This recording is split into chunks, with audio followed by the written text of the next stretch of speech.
Hello, my name is Alex Gomez and welcome to my channel. On today's video, I'm going to show you how to sculpt in Blender 3.3.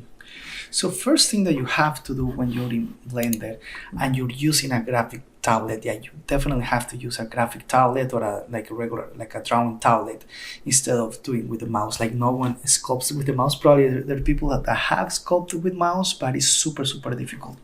So if you have a drawing tablet or a graphic tablet, the first thing that you're gonna do is just gonna go to Edit, Preferences, then you're gonna go to Input, you're gonna check Emulate 3-button mouse, then you're gonna save these preferences, close it, and this is gonna make your life way easier when you're sculpting, because now you will have to, for navigation, you can Alt, navigate, Alt, press your mouse, navigate, Alt Control, drag your mouse up and down, and you zoom in and zoom out. And then you can have Alt Shift, and that kind of like pans your camera one side to the other side. To start sculpting, we can just do two things. Convert this and make it like a subdivision very high, or we can just go to File, New, and Sculpting. That's gonna bring us to Save.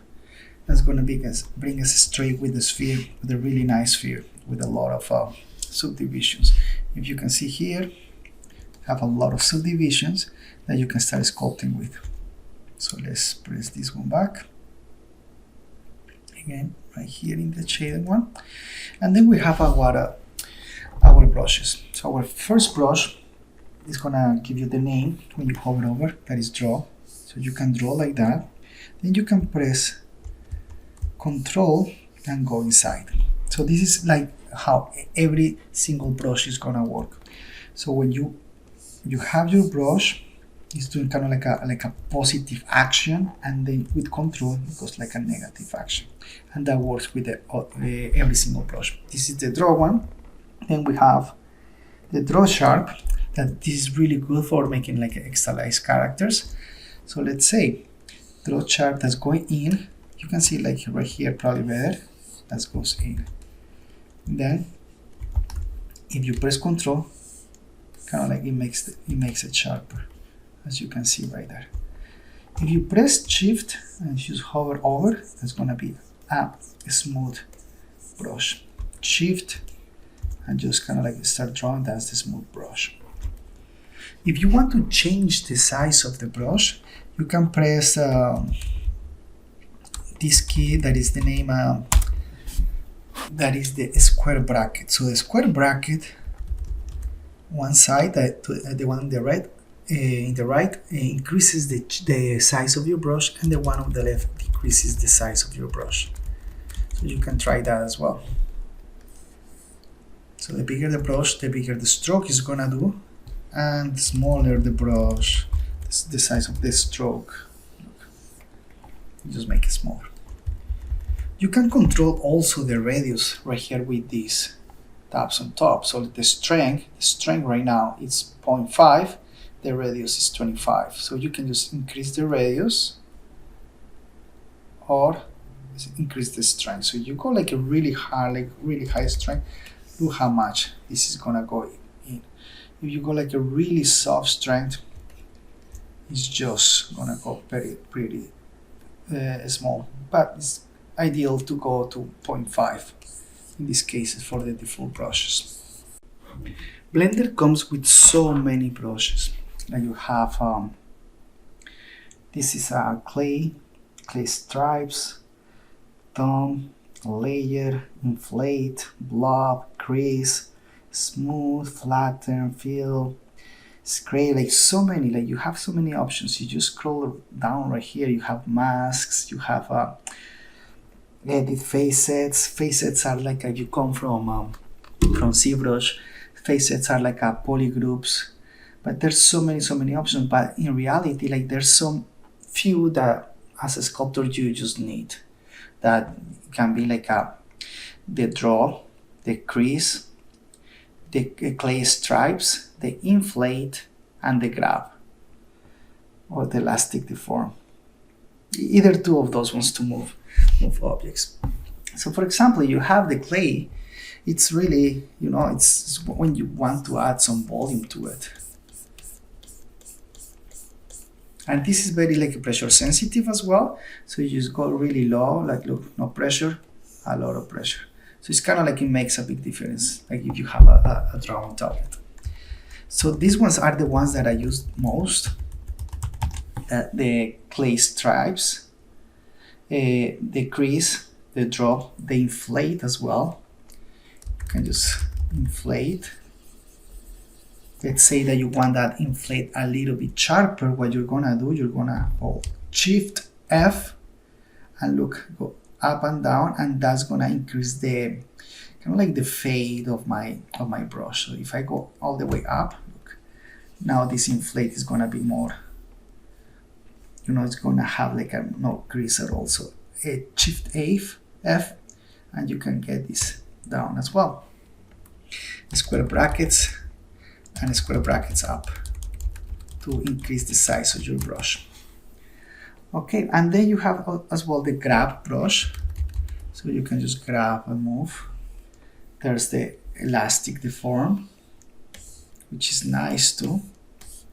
And then there is this elastic. It's kind of like the snake hook brush from Zbrush, which is super cool.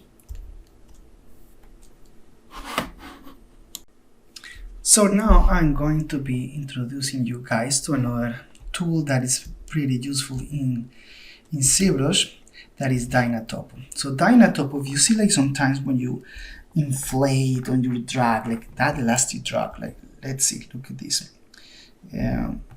Let's decrease my brush and let's drag this. You see how much you're losing resolution. So if you Dynatope that, and you kind of like go, you kind of like it goes with it, you know, like a kind of like a blob, like look. So as far as you're going, it keeps creating geometry along the way and the curves instead of having this. Actually, it's the same if you're using another brush, for example, the clay stripes. Look, let's get the size down, and if you look how much, and you can see this when you go to a wireframe, look. It's adding way more geometry. And let's see that in real time. You see that this doesn't look that good when I kind of like move it, but if I have Dynatope activated and I use the elastic, it works kind of like a Sculptress Pro in a like in Zbrush, which is super useful to do like tentacles, horns, and things like that.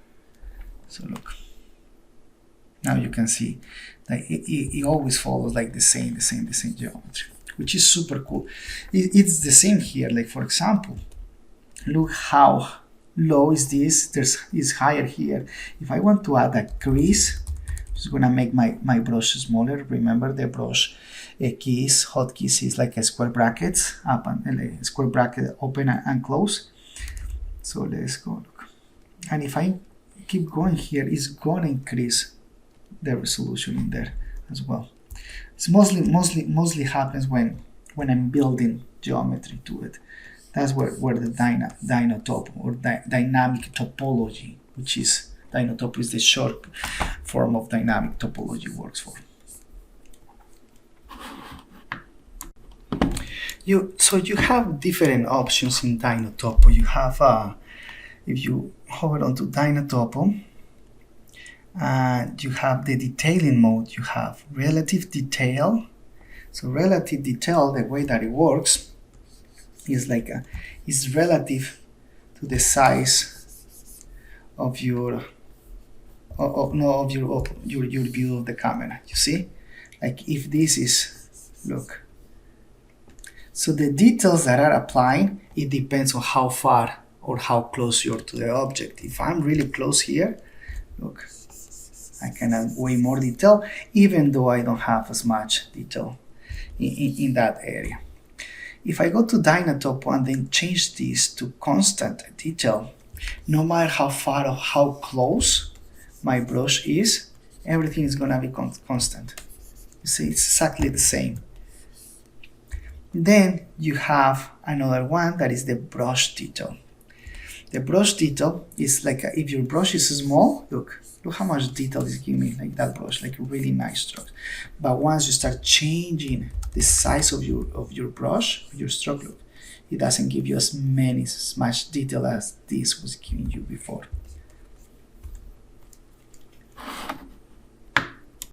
Okay guys, so hopefully you enjoyed this video. Don't forget to comment, like, and subscribe. Hit the notification bell to be notified when I post a video every time. This is gonna be a series, so next time stay tuned for the next video. We're gonna start sculpting. We're gonna dig deeper into brushes, masks, and so on. And the best way to get into Blender sculpting is to create some characters. So let's go and create a nice character for next time. So take care guys, and enjoy the rest of the day. Bye. See you next time.